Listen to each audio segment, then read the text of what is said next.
A bomb has been discovered at the Revival Church in Lokoja, the capital of Kogi State.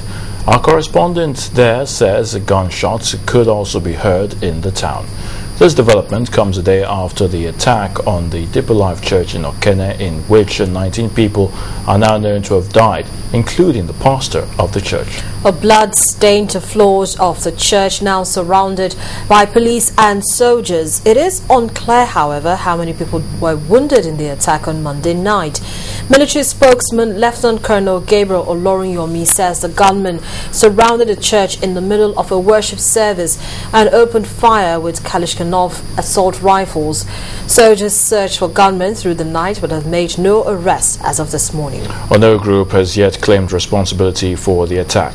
The National Emergency Management Agency spokesman Yashar Shaib says his agency have dispatched rescuers to the area. Meanwhile, the Primate of the Anglican Church, Reverend Nicholas Oko, has condemned yesterday's attack on that church in Okene in Kogi State, which claimed the lives of 19 people. Reverend Oko, who spoke with journalists in Abuja, said securing places of worship should not be left in the hands of the church alone.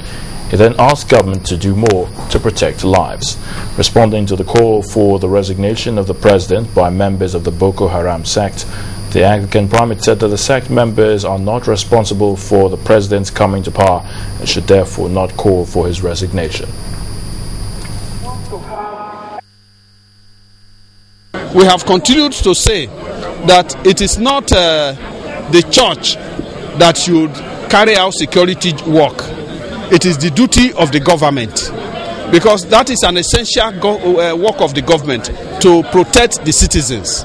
If the government is doing it, then it's doing its rightful job. But now the people are crying and crying and crying. We go back to the government and say, do your work. Because you have the police, you have the army, you have the air force, you have the navy, you have the money of the country anyway. So the responsibility is squarely that of the government. Boko Haram did not vote Mr. President in. So it doesn't owe them anything. He owes them something to the extent that they are law-abiding Nigerians. So he's supposed to govern them alongside other Nigerians.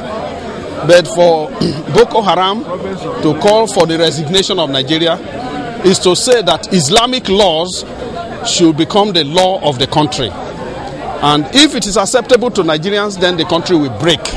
So that those who want Islamic laws can go and organize themselves and run their country along in that way.